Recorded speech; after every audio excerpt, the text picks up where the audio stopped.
Welcome home to St. Anne's.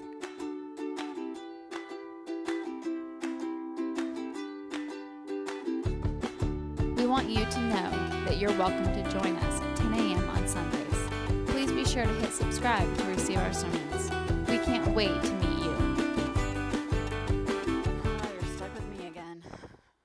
You had one nice week off, right? I hope you enjoyed it. Having David here was awesome. But you're stuck with me again, so yay for you. All right. So I want us to examine a little bit of our lessons here, but I am reminded. So yesterday I shared a meme on the St. Anne's page about, like, you know, the bracelets, the What Would Jesus Do bracelets, and you know, there's always that person in your life who likes to tell you what you should be doing, and they're like, well, what would Jesus do? And so there's a joke about, well, just remind them that hitting people with whips and turning over tables is always within the realm of possibility. But I do want to talk about our manipulation of law. Yes, I know. Katie's like, woo! I know. If I get you can't say the A word, though. No A words. I know. I don't have to worry about that being said after a sermon here, but just in case. But we have several readings that really focus on rules and law, right? And so we get the 10 Commandments, which are, you know, beautifully written and stunning. But I think what's important is so often when we get the 10 Commandments, we don't get all the story behind them. And in this passage, you get a little bit more of like, okay, why do we have these rules that we've been offered? And the reason we have the rules is because when we are called to live in a community, we really struggle. We really struggle.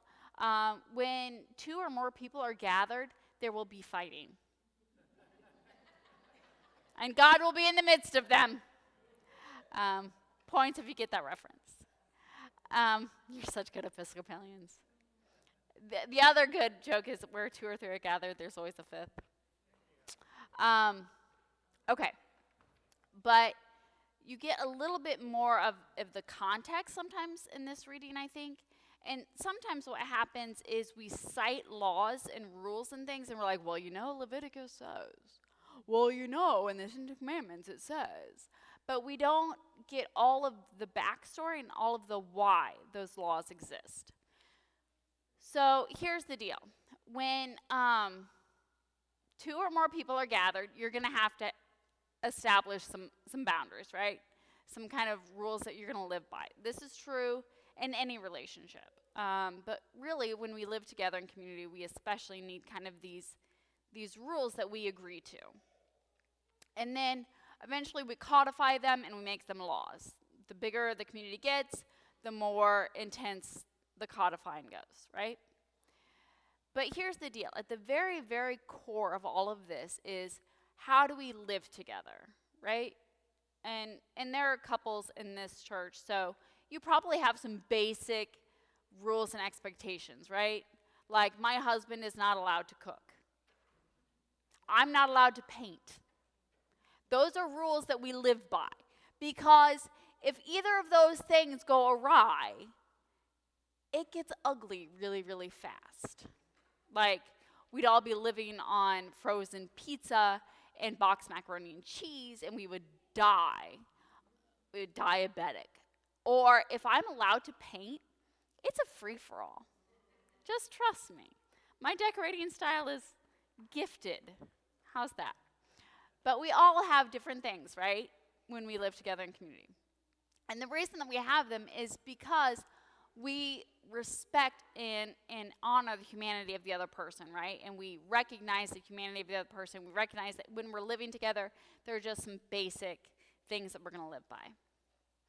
But sometimes we as humans like to manipulate the rules and laws, right? So what if somebody looks at my marriage and says, well, you know, women in the Rhodes house aren't allowed to paint. Therefore, that is a sign that that is a masculine task, and no women are allowed to paint. y'all's houses are going to get way different real fast, right? Or what if you look at it and say, in the Rhodes house, women have to do all the cooking. And we codify that and we make it a rule without understanding that the reason that exists in my relationship is for very real reasons, because it's disgusting. Okay? And we don't want to live like that. It has nothing to do with gender or sexuality. It has to do with we don't want to live like that. Okay. What? Oh, yeah, that's true. Ask him later about that fun story. And it's not a gender-based thing. It's more of a Meg is perpetually trying to die. And I just do things that result in possibly my being maimed or dead. And I didn't drive off a cliff. We don't even have cliffs in Missouri. It was an embankment. It's fine. We're not discussing this. This is not a sermon story. It's a coffee hour story. There are differences. It's fine. We're all fine. I didn't die. Nobody died.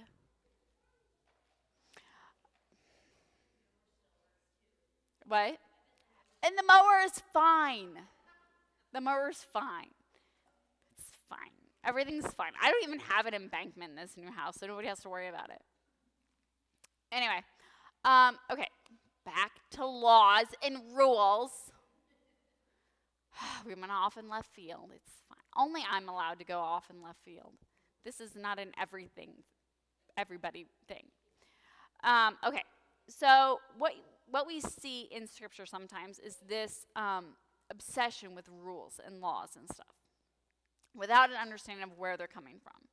So the reason that Jesus gets really, really mad, and I think this is an important piece of the backstory, right? So sometimes we've got to talk about the history of the text, is because there's a rule in the temple that you cannot use secular money to buy things in the temple, okay? And there's a reason for that rule. The reason is because we believe in separation of church and state. Don't say the A word, but we all want to. Welcome to Missouri. We have a separation of church and state. And guess what? Even back then, there was a separation of church and state. Okay? So in the temple, you can't use money that has the emperor's face on it. Looking at you, Trump. Anyway, not the point. I'm going to get in trouble for that later. Talk to me later if I'm in trouble for that. After you hear the mower story, then ask me. Okay, so there's a rule that you can't do this. So within that rule, which has a real reason, can we all agree that the church and the state should be separate? If you don't agree, there's another Christian church here in town that I'm positive you'll be comfortable in. Okay, so there's a real reason for this, right? However, within that rule that people become obsessed with, a whole new manipulation occurs. So you have money changers, and you have to buy something to go sacrifice at the altar. Don't do that here. That's disgusting. It's messy. It's gross. It stinks. But you're supposed to sacrifice things. So you gotta change your money and then go buy a thing to have sacrifice at the altar. Okay? That's how the temple works. And so within this law that exists, people have manipulated it, and it has become a way of power and control, right? Of making money. All right, can we see a problem with this? In the same way that sometimes I hear people get really, really upset, and I'm not comfortable with it either. I don't like it when people say GD, right? But people will say, well, that's taking the Lord's name in vain. It isn't. It isn't. Is it uncomfortable just because I don't particularly like it? Yeah, it's uncomfortable. I don't particularly like it. But it's not against the 10 Commandments. It is not taking the Lord's name in vain. What is taking the Lord's name in vain is manipulating something and saying it's God's will.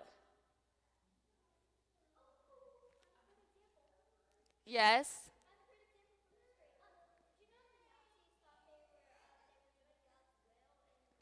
Yes. Yes. So an example would be Hitler wasn't really. Let's not get into Hitler's theology. But yes, so there was this idea that ethnic cleansing was from God. They were doing God's will by wiping people out. That would be taking the Lord's name in vain because you're using God to harm others, right? You're using God to do something evil. So, for another example, might be saying, you know, to like sexuality. We like to get all worked up on sexuality. Well, it's God's will. That, my friends, is taking the Lord's name in vain because you're using something that is your belief and you're attaching God to it, right? You're using God as an excuse to you do something evil or control or harm other people. Here's the thing. We are all guilty of this. We are all guilty of manipulating God's will in some way or God's laws in some way to make us feel better. And that's really, really important because it's easy enough for me to talk to you guys in large swaths and huge statements of when these things happen, but the reality is we all do it a little bit. And I'll give you an example. I feel very, very strongly that all marriages are not created by God. I do. I feel very, very strongly that sometimes divorce is right. Very, very strongly. Are there times when I might manipulate some of the things that might be in the Bible to justify that? I'm going to. I am. I absolutely am. Are there times when my neighbor has a mule, like not an animal mule, but like a side-by-side mule, and I really want one? Like, really, really want a side-by-side? So I don't have to use a mower? Yeah. Side-by-side can't cut my legs off. I covet my neighbor's mule. I keep thinking, if he actually eventually moves to Arizona and settles there for real, he's not going to need his mule. And I wonder if maybe I could get his mule. I have no qualms with the fact that I covet my neighbor's mule. Absolutely none. Do I want his wife? No. He can keep his wife. I definitely covet his mule. Okay, so what I want us to think about this, and I realize I'm joking a lot, but I really want us this Lent to think about the things that maybe we can justify, that we can twist a little bit, because here's the thing, and here's always going to be your litmus test, okay? You're listening very carefully. Your litmus test for what God's will is it always will push us towards love. It will always push us towards acceptance and love of others. And if in any way you find a law or a rule that in some way allows you to hurt another group of people or allows you to push a little bit more towards hate and dislike, that's not God. And that is a manipulation of God's law. Because God and Jesus are very, very clear. What's the first rule? Love God. The first rule is love God. The second is like unto it, which is, yes, there's nothing that goes above those laws. None of them. All of the laws that come up, all the codifying, all those things are really feeding back into those first two. It's all about love. It's all about loving God. It's all about loving God's creation. And if it's not, then it's a manipulation. And it's a rewriting and it's a harming. And frankly, that's the damning. The damning is when we manipulate to make ourselves feel a little bit better. So this Lent, I